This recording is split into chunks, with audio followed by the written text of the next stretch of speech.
Hi everyone, this is Chanel, Paige, Alex, Atasha, Esma, Taylor, Emily, and Devanshi, and we are so excited to share our PowerPoint on Parkinson's disease with you. What is Parkinson's disease? Well, we have a great video that gives a brief overview about it from Khan Academy. Please watch the following video. It is approximately 8 minutes and 50 seconds long. You may have heard of Parkinson's disease before. Maybe when you heard of someone raising money for the Michael J. Fox Foundation, or maybe you've listened to Muhammad Ali speaking about the disease. Well, both of these guys actually have Parkinson's disease, and they've done a really good job at raising money for and awareness of the disease. But what exactly is Parkinson's disease? Parkinson's disease is a progressive, neurodegenerative disease. We call it a progressive disease because it progresses, it worsens over time. And we say that it's a neurodegenerative disease because during the disease, there's actually a loss, a degeneration of neurons in the brain. Now, in Parkinson's disease, we actually see a loss of a particular kind of neuron, and these neurons are called dopamine neurons. And dopamine neurons make a little signaling chemical called dopamine, which is really important for allowing us to make normal movements. And a lot of these dopamine neurons live in an area of the brain called the substantia nigra. And the substantia nigra we can see here, and it sits here in the brain above the spinal cord in a part of the brain called the midbrain. And when these neurons are lost, there's a reduction in the amount of dopamine in the brain. And again, that's because these neurons, they used to make a lot of our dopamine, and now they're not here anymore. And this is the really important part, because when there's this reduction in dopamine, that's when we start to see the main movement signs of Parkinson's disease. So let's talk about these signs. One of these signs is shakiness, which can often be in the form of a tremor, maybe in the hand or the finger. A second sign is stiffness. And that stiffness is felt when the person bends part of their body, maybe the arm or the leg or the wrist. So when they're bending that body part, let's say it's the arm, the movement just isn't very smooth. It doesn't feel very fluid anymore. And instead, it actually feels really rigid. A third sign is slowed down movements. And this happens because it actually takes the person longer to complete a movement. A good way to think about this is to imagine the last time you were in water. Maybe you went to the pool or you went to the beach to go swim in the ocean. So you can probably remember trying to do a somersault underwater or maybe running away from your friends. And if you think back, you can remember that it actually took you a lot longer to do these things in water than it would have if you were on land. Well, that's kind of what it's like for someone with these slowed down movements. They can do them, it just takes a lot longer for them to do them. And the fourth main sign is problems with balance, feeling really unsteady or really unstable when standing or walking around. Now, not all patients with Parkinson's disease will have all of these problems, but most will have them at some point during the course of the disease. Now, this last one that we talked about, the problems with balance, that usually crops up later on once the person has had the disease for quite a few years. So it's actually these first three that are normally used to decide whether or not someone has Parkinson's disease. And all these main movement signs together actually form a symptom complex called Parkinsonism or Parkinsonian syndrome. So that means that Parkinson's is actually a disease that causes Parkinsonism. And there are a few other neurodegenerative diseases that can cause Parkinsonism, this symptom complex that we're talking about.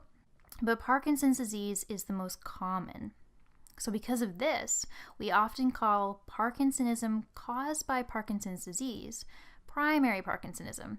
And then we often call Parkinsonism caused by other neurodegenerative diseases secondary Parkinsonism. Now, Parkinson's disease doesn't just cause Parkinsonism. Remember that this is a disease of the brain. And when things break down in our brain, our master control center, there's often more than one kind of symptom. People with Parkinson's disease can also experience psychiatric problems, such as depression, cognitive problems such as memory loss and trouble with concentration, and lots of other non-movement symptoms. This can include problems with their sense of smell and problems with their sleeping patterns. And the causes of Parkinson's disease are actually largely not known. For the majority of cases, we actually don't know what triggered the disease. So we call these cases idiopathic. Idiopathic meaning that the cause is unknown. And while in the vast majority of cases there's no family history of the disease, about 15% of people actually do have a family history. And for these people, their Parkinson's appears to be caused by a mutation in one of a few different genes. And depending on which gene is the culprit, a mutation can either cause Parkinson's disease or it can increase a person's chance of getting Parkinson's disease. So if someone has a problem with one of the genes that can actually cause the disease, they'll definitely develop it. But if they have a problem with one of the genes that can increase the chance of getting Parkinson's disease, they may or may not develop the disease. But they are more likely to than someone who doesn't have the mutated gene. So genetics are the culprit once in a while, but again, most of the time we don't know what caused Parkinson's disease. But despite this, there are some risk factors associated with developing the disease. And a risk factor is something that increases your chances of developing a disease. So you could say that having a certain gene mutation is a major risk factor for Parkinson's. But there are some other non-genetic risk factors as well. For example, exposure to certain pesticides and some cleaning chemicals. Older age, so once you get to about 60 years old, your risk of developing Parkinson's disease increases, and it continues to go up with each passing year. So as well, we have a history of concussions as a risk factor of Parkinson's disease, and gender. So for some reason, we're not entirely sure yet, men are a bit more likely than women to develop the disease. And another risk factor is regularly breathing in heavy metal particles, like copper or manganese or lead. So maybe if you've lived in an industrial area where those might be found in the air. So again, these are risk factors for Parkinson's disease, which means that they're associated with a higher chance of developing the disease. So the treatment of Parkinson's disease will normally involve medication to help deal with the movement symptoms. And to do that, the way that many of these medications work is by replacing or increasing dopamine levels in the brain. Because remember, our dopamine-producing neurons have degenerated during the disease. And for some patients, the medication works great. It may be all that they need to minimize their symptoms. But for most patients, after they've had the disease for several years, their medication just doesn't really cut it anymore. So when this happens, they may have surgery to help deal with their symptoms. And the goal of surgery is to inactivate areas in the brain that are causing their movement problems, like that shakiness or stiffness that we talked about earlier. So this brings us to the long-term outlook for someone with Parkinson's disease. Well, unfortunately, Parkinson's disease is a progressive disease, so the disease will continue to develop over the years after diagnosis is made. While none of our current methods are able to stop the disease, medication and surgery can be really helpful for managing the symptoms and making sure the person with Parkinson's disease has a high quality of life for as long as possible. I just want to mention a common misconception that can crop up when we hear about Parkinson's disease, which is that Parkinson's disease only occurs in older people. So while it is true that the average age of diagnosis is around 60 to 65, about 5 to 10% of patients are diagnosed before the age of 50. So this is often referred to as young or early onset Parkinson's disease. For patients with young Parkinson's disease, those gene mutations we talked about earlier seem to be the cause more often than they are for patients diagnosed in that average 60 to 65-year-old range. Risk factors for Parkinson's disease. Genetics is responsible for 15% of cases in Parkinson's disease. Exactly how the LRK2 protein affects synaptic function remains unclear.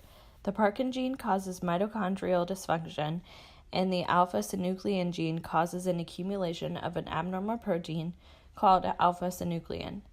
Parkinson's usually develops after age 50, which is also called late-onset Parkinson's, but does occur in younger adults. This is called early onset Parkinson's disease, and it occurs before age 50. Genetic mutations are especially indicated in early onset of the disease. Viral infections and chemical exposures include the use of street drugs. Injection of street drugs containing a meperidine analog can produce Parkinsonian symptoms. Repeated exposure to other chemicals such as pesticides and repeated head trauma may provide an increased risk as well. Stroke, brain trauma, encephalitis, brain tumors, toxins, and drugs may result in Parkinson's-like manifestations, called secondary Parkinsonism. Drug-induced is usually reversible and may occur in people taking neuroleptics, antiemetics, antihypertensives, and illegal designer drugs containing MPTB, which is a toxic chemical. Manifestations begin subtly, with feelings of fatigue and slow motor movement. Over time, the manifestations increase in severity. Manifestations related to motor dysfunctions include tremors at rest, bradykinesia or akinesia, slowed movement, slowed speech, poor articulation, decreased eye movements, expressionless face. Other manifestations related to motor dysfunctions include rigidity, posture and gait disturbances. The trunk may tilt forward, there may be a shuffling gait or retropulsion. Complications include social isolation, falls, fractures, and impaired communication. Manifestations related to the autonomic system dysfunction include skin problems, such as seborrhea, excessive sweating of the face and neck, with no sweating on the trunk or extremities, and mottled skin. There is also heat intolerance, postural hypotension, constipation, dysphagia, drooling, sexual dysfunction, and complications may include skin breakdown, dizziness, and falls. Manifestations related to cognitive and psychologic dysfunction include dementia, including memory loss, lack of problem-solving ability, and declining intellectual abilities. Other manifestations include anxiety, apathy, depression, and complications related to cognitive and psychologic dysfunction include loss of ability to function and social isolation. The complications associated with Parkinson's disease are paranoia and hallucinations, which may accompany dementia, ocular crisis, in which the eyes become fixed with a lateral and upward gaze. Another one is impaired communication due to changes in speech, handwriting, and expressiveness, falls from balance, posture, and motor changes. Infections such as pneumonia related to immobility, malnutrition related to dysphagia and inability to prepare meals, altered sleep pattern due to loss of dopamine, L-DOPA side effects or side effects of anticholinergic, and depression, skin breakdown and pressure ulcers associated with urinary incontinence, malnutrition, and sweat reflex changes. And the last one is depression and social isolation. There are several aspects of therapeutic holistic collaborative care. One area is speech therapy. This includes developing alternative methods of communication, such as flashcards and magic slates. You may also engage in oral exercises to facilitate better speaking or encourage the patient to speak more loudly. Occupational therapy is another area, and goals here include encouraging the patient to develop a routine of activities with limited rest, set up a schedule for sleep, introduce the patient to assistive devices such as lift chairs, canes, splints, and braces, and make sure that the environment is free from clutter. Occupational therapists may also teach the patient and the caregivers to raise the toilet seat and elevate the back legs of chairs to help the patient rise to the standing position more easily. Physical therapy is another area of therapeutic holistic collaborative care. Goals here include teaching the patient range of motion exercises to maintain mobility in joints and improve gait. It may also include encouraging the caregivers to help the patient ambulate throughout the day.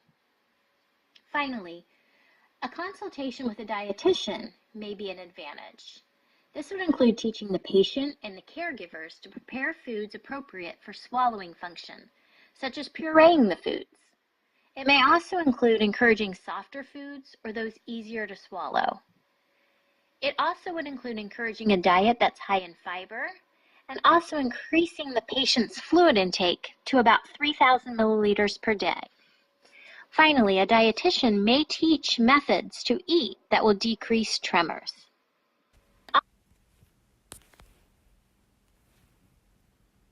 People with Parkinson's disease are faced with multiple problems involving independence and ADLs, emotional well-being, financial security, and relationships with others. Prognosis is poor, owing to the progressive degeneration that ultimately affects multiple psychophysiological symptoms and their function. Psychosocial effects are equally devastating, and the family needs more support as the patient's debilitation increases. Anxiety is another psychosocial impact for those with Parkinson's. Anxiety is common in Parkinson's disease and can cause great distress. Anxiety often accompanies extended periods of Parkinsonian immobility. Anxiety will make all PD symptoms worse, and it is a major cause of sleep disturbance. Depression is another psychosocial impact. The symptoms of depression in PD vary slightly from a typical profile for primary depression. Depressed PD patients experience less guilt and self-reproach and more irritability, anxiety, sadness, and concern with health. And dementia and psychosis. Changes in mental status have profound implications for the welfare of late-stage PD patients as well as caregivers. Even early-stage PD patients display cognitive deficits, as shown in neuropsychological tests measuring abstraction and problem solving. Community resources are assets in a community that help meet certain needs for those around them.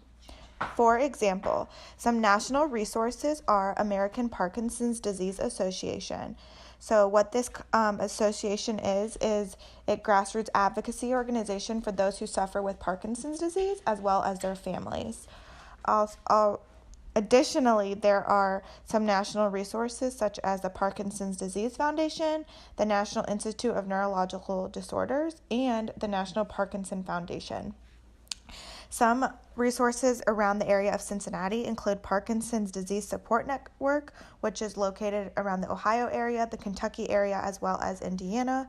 There is a Parkinson's Support and Wellness of Cincinnati and the UC Gardner for Parkinson's disease and movement disorders. These are all important to people, places, and/or structures and community services. Now we will discuss our concept map for Parkinson's disease.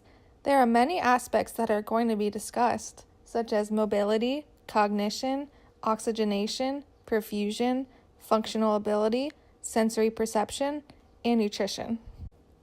With Parkinson's disease, mobility is one of the first places where manifestations may be seen.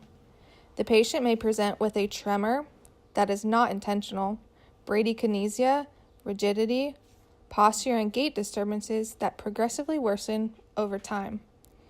The impaired mobility increases the patient's risk for infections, such as pneumonia.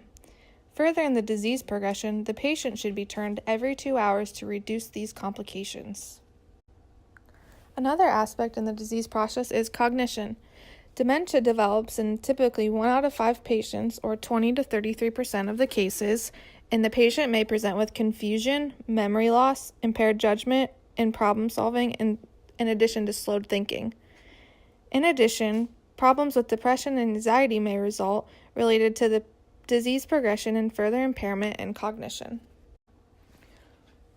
For oxygenation, with the disease process in Parkinson's, rigidity and bradykinesia may decrease the respiratory function seen in the patient. As the disease progresses, pulmonary dysfunction, contributes to morbidity and mortality with these patients. With Parkinson's, there is a decrease in airway sensitivity, which decreases the urge for the patient to cough. With the disease process, there's also a problem with perfusion. The patient's alteration in autonomic function can lead to a decrease in perfusion. The patient's at a greater risk for skin breakdown and pressure ulcers related to this, as well as related to their immobility. A common drug used in Parkinson's disease is levodopa. Levodopa can cause hypotension, which decreases the delivery of blood to the tissues, further leading to an alteration in perfusion. A concept that goes hand in hand with the decrease in mobility seen in the disease process is the patient's functional ability. The patient has an impairment in mobility as well as cognition. This causes great impairments with the patient's ability to perform their own activities of daily living. Overall, there's a loss of functional independence. As with anyone, can be very difficult to not be able to take care of yourself and rely on others to provide the necessities, including the activities of daily living. Total disability is typically seen 10 to 20 years after the diagnosis of Parkinson's disease. Patients with Parkinson's disease also present with sensory perception difficulties. People with Parkinson's show deficits in multiple sensory aspects, including proprioception, kinesthesia, mechanosensation, as well as olfaction. The patient with Parkinson's may also present with a decreased sensation in the mouth and throat. This can lead to serious problems as swallowing function is affected and the patient may be at risk for aspiration. Last but not least, nutrition is a very big difficulty for patients with Parkinson's disease. Patients are at a high risk for malnutrition because of their dysphagia and their inability to make their own meals due to their functional disability and problems with mobility. The diet should be modified to foods that the patient is able to swallow. These must be made to the correct consistency. In addition, the diet should be high in bulk and fluids because some of the Parkinson's medications the patient may be prescribed lead to constipation in addition to their decrease in mobility. Thank you so much for viewing our video. We really hope that you enjoyed it. Please look at the attached reference page in APA formatting for you to look up any references to do further research on the topic. Feel free to ask us questions on the discussion page. We'll be watching for them. Thanks.